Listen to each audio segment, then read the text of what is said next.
Depois fala que não ronca.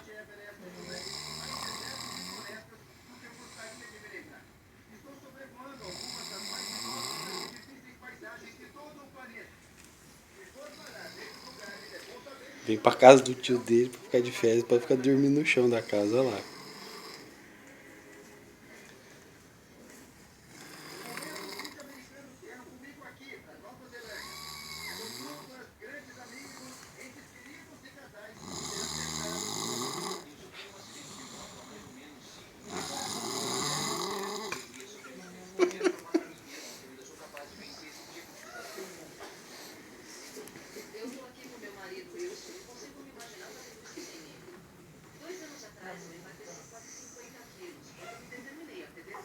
Depois fala que não ronca.